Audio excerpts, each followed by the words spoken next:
Il est 20 h, passé de 30 minutes, l'heure de votre journal en version française. Mesdames et messieurs, soyez les bienvenus. Commençons tout de suite par les faits divers. Les citoyens lancent un cri d'alarme. La société malagasy est à genoux, écrivent de nombreux internautes face à la multiplication des disparitions et des homicides. Inquiets et révoltés, ils réclament des mesures fermes et rapides pour lutter contre l'insécurité grandissante. Reportage. La société malagasy est à genoux. C'est l'un des messages qui revient le plus souvent sur les réseaux sociaux. Chaque jour, ou presque, de nouvelles affaires bouleversent l'opinion publique. Disparitions inquiétantes, décès, homicides, laissant des familles dans l'angoisse et le deuil. Face à cette succession de drames, de nombreux citoyens expriment leur inquiétude et leur indignation sur les réseaux sociaux. Ils interpellent les autorités et demandent que toute la lumière soit faite sur ces affaires. Au-delà des messages de soutien aux familles des victimes, les internautes réclament des réponses. Ils demandent des mesures concrètes, des enquêtes efficaces et des résultats visibles dans la lutte contre l'insécurité. À ce jour, plusieurs dossiers qui ont profondément marqué l'opinion publique restent au cœur des attentes. Les citoyens espèrent que les enquêtes permettront d'établir les faits et que la justice suivra son cours. Ils aspirent à retrouver un climat de sécurité leur permettant de vivre et de circuler sans crainte au quotidien. Et le 7e vice-président de l'Assemblée nationale, chef de l'opposition au sein de cette institution, dénonce les cas de kidnapping d'enfants et les homicides qui se multiplient à travers le pays. Face à la situation actuelle, Milavund Philobert appelle le gouvernement à prendre ses responsabilités. Il apporte également son soutien aux familles ayant perdu un proche ou dont un membre a disparu, tout en appelant les citoyens à rester vigilants et à prendre des précautions nécessaires pour prévenir les drames. Fait divers toujours, les habitants de Tanandav à Tuamasin hissent le drapeau blanc. Désemparés face à la destruction des centaines d'habitations, ils se disent vaincus. Les opérations de démolition menées dans le cadre du projet d'aménagement d'un parking destiné aux camions de port se poursuivent. La destruction des maisons a continué ce jour. Reportage.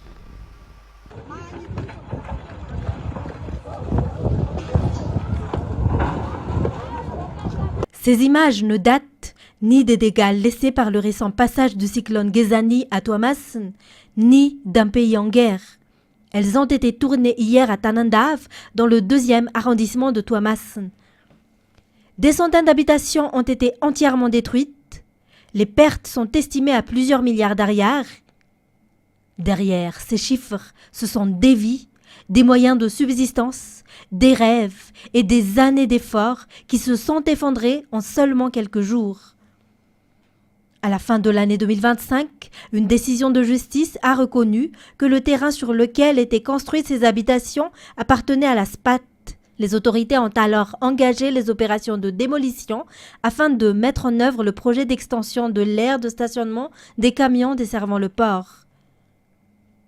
Les habitants de Tanandav disent aujourd'hui hisser le drapeau blanc, symbole de leur résignation. Depuis plusieurs mois, ils avaient multiplié les manifestations quotidiennes pour demander la suspension ou le réexamen du projet.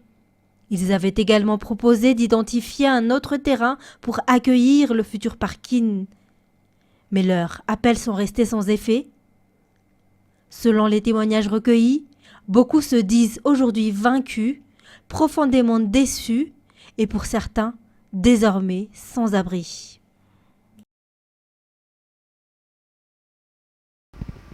La police française enquête sur Tjuve Kid, de son vrai nom, Thierry Rallet-Arce, artiste d'origine malagasy, installé en France après plusieurs plaintes déposées à son encontre. Selon ces plaintes, 3 femmes l'accusent de viol qui aurait eu lieu en 2020 en décembre 2023 et en août 2024. Une autre femme affirme avoir été victime d'attouchements à 2 reprises, entraînant un arrêt de travail de 30 jours en raison d'un stress post-traumatique. Au cours de l'enquête, Tira l'ARC a déclaré que les faits évoqués par les plaignantes auraient été consentis par les 2 parties. Tue the Kid figure parmi les artistes ayant réussi à se faire une place dans le paysage musical français. Ces dernières années, il a dépassé les 450 000 auditeurs mensuels sur Spotify et cumule près de 400 millions d'écoutes. En économie, Madagascar demeure parmi les pays présentant le plus haut niveau de risque pour les investisseurs. C'est ce que révèle le dernier classement publié par la compagnie française d'assurance pour le commerce extérieur, plus connue sous le nom de COFAS. Cette notation est suivie de près par les banques, les assureurs et les investisseurs internationaux, car elle influence les conditions de financement et la capacité d'un pays à attirer des capitaux. Reportage. Malgré les récents changements politiques, la Grande Île conserve la note D, synonyme de risque très élevé, tandis que son climat des affaires est évalué à C. Le rapport reconnaît pourtant plusieurs atouts à Madagascar, d'importantes ressources minières, un fort potentiel agricole, des perspectives touristiques, ainsi que des accords commerciaux avec plusieurs partenaires régionaux et internationaux. En revanche, la COFAS souligne de nombreuses fragilités.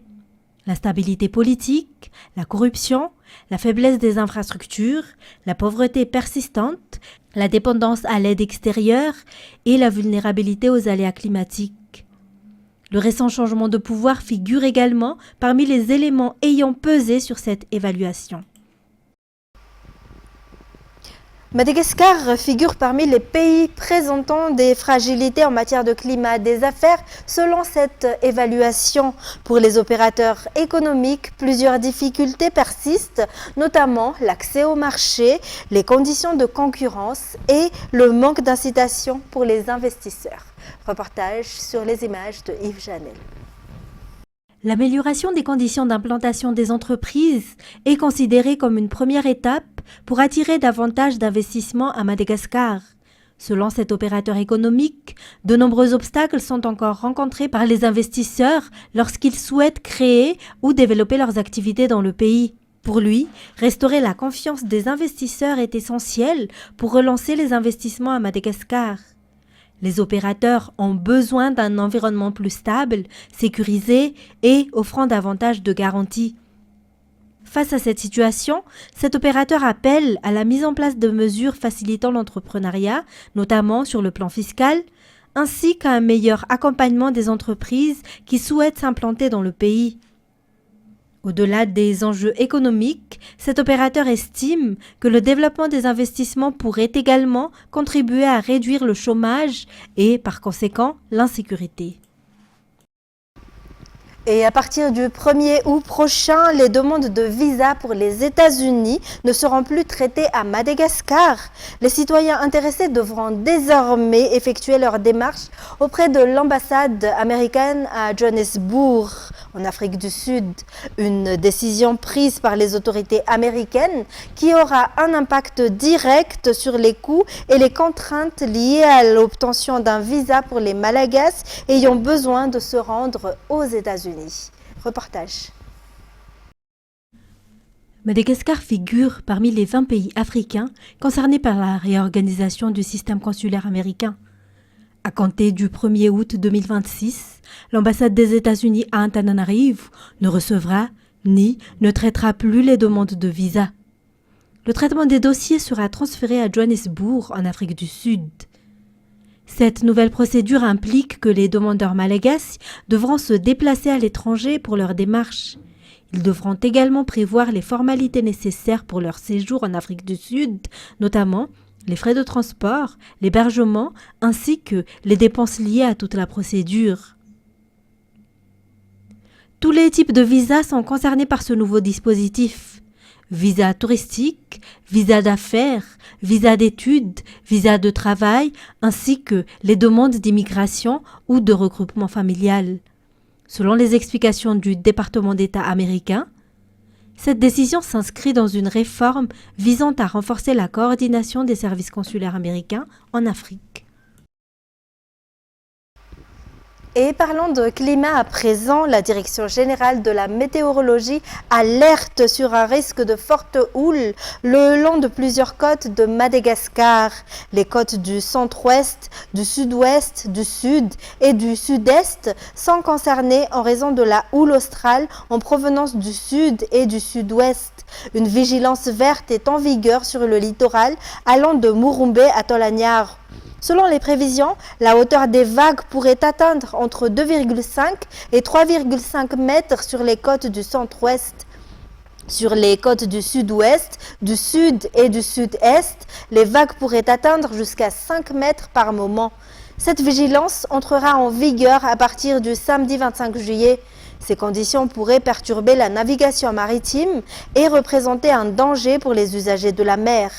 Les habitants, en particulier les pêcheurs et les personnes exerçant des activités en mer, sont invités à faire preuve de vigilance et à respecter les consignes de sécurité émises par les autorités.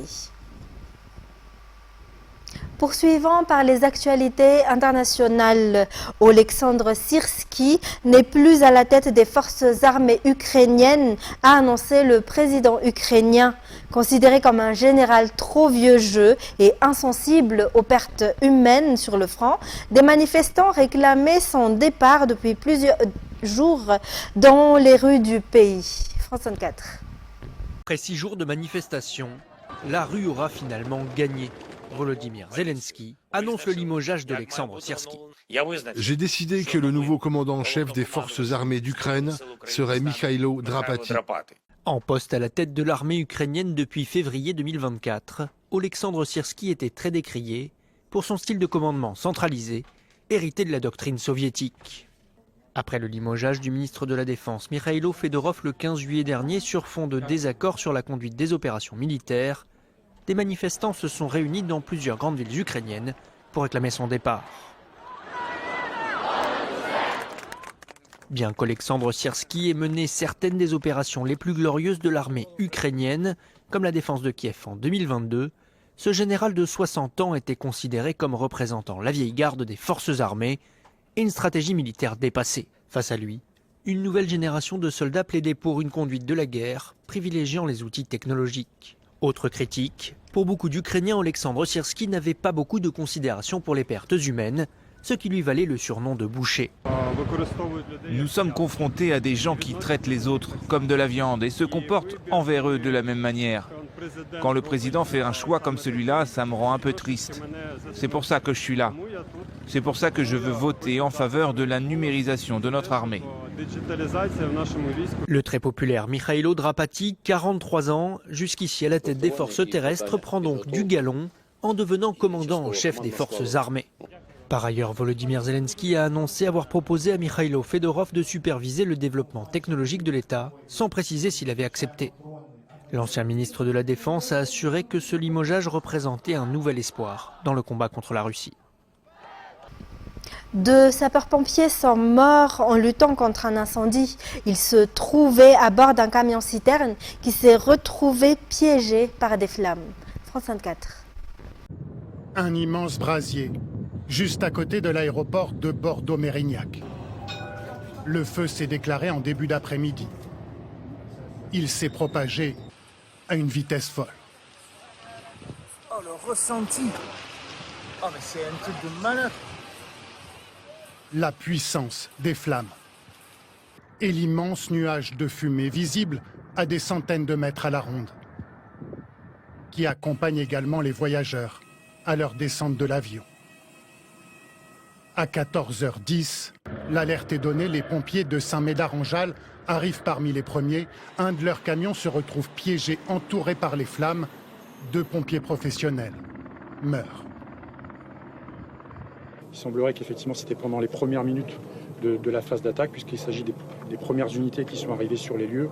Vous imaginez des plaintes de 15 mètres, et donc vous avez des flammes qui vont en fait être propagées et monter à plus de 20 mètres ou 30 mètres. Donc ce sont des feux avec une très très forte intensité. L'incendie est parti d'un bois situé en lisière de cette zone industrielle. juste à côté du parking numéro 4 de l'aéroport de Bordeaux-Mérignac. La végétation très sèche s'est embrasée. Les personnes qui se trouvaient à proximité de l'incendie ne sont pas près d'oublier cette journée. Je suis sorti, après j'ai vu la fumée noire. J'ai fait 30 ans pompier, alors je me suis dit, il y a un camion qui brûle. Donc je suis allé voir, et puis j'ai vu que c'était le bois. Là, il y a énormément de fumée, oui. On n'a jamais eu... Ah oui, ça fume bien noir, là. On a vu les avions et tout, là. Ouais, c'est angoissant. Ouais, ça va sortir. Pour le maire de Mérignac, c'est toute une commune qui se retrouve endeuillée. Et pour terminer, Bucas Grande est une île encore méconnue des Philippines, préservée du tourisme. Ces lagons aux eaux turquoises, accessibles à marée basse avec des guides, abritent un sanctuaire de méduses dorées. France 24.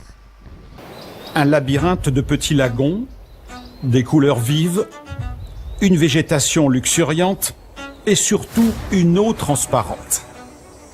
Sur l'île très sauvage de Bucas Grande, on ne croise qu'une poignée de visiteurs. Bonjour, bienvenue. JR Dapar les accueille tous les matins. Nous avons 30 à 40 personnes par jour. C'est peu, car on essaye de protéger notre île. Et c'est précisément ce que viennent chercher ces quelques touristes. Je préfère plutôt les endroits qui ne sont pas encore découverts, les endroits moins touristiques. Ici ? Ici, c'est pas touristique.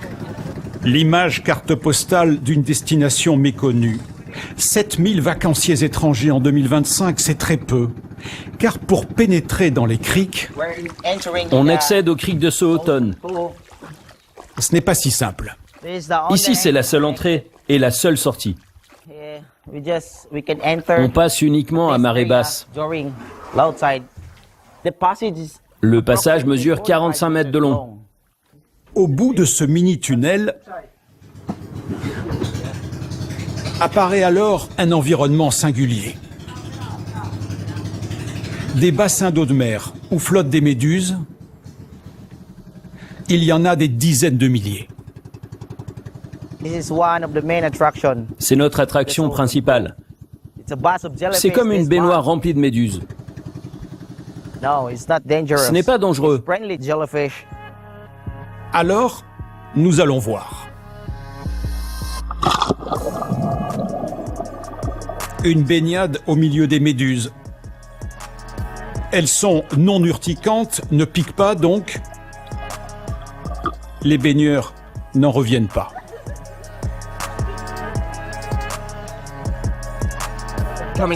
C'est époustouflant. Je ne connais rien de comparable dans le monde. Ces Philippins visitent l'île pour la première fois. Il y a beaucoup de sites touristiques aux Philippines, mais celui-ci est déjà l'un de mes préférés. Ce sont des méduses dites dorées. Je suis très surprise, je peux même les toucher. Dans cette immense réserve naturelle, les méduses vivent isolées et donc protégées. Ces méduses sont inoffensives car elles n'ont pas de prédateurs. Elles se sont habituées à vivre en toute sécurité et elles n'ont pas besoin de piquer pour se défendre. Quelques coups de rame plus loin, voici l'entrée d'un passage secret. La grotte Ragukan, il faut plonger pour y accéder. Dans la pénombre, sous les stalactites, quelques rayons du soleil illuminent une partie du bassin. Je suis très fier de cet endroit. C'est chez moi. Je suis né ici. Aux Philippines, pays très touristique, il existe donc quelques territoires préservés, loin de la foule. À Bucas Grande, l'activité principale demeure la pêche traditionnelle. Très peu d'hôtels, une île difficile d'accès. Les autorités locales ont clairement dit non au tourisme de masse et Bucas Grande est aujourd'hui considérée comme l'île la plus secrète des Philippines. Mesdames et messieurs, c'est déjà la fin de cette édition. Je vous remercie de l'avoir suivi. Au revoir et passez une bonne soirée sur Viva.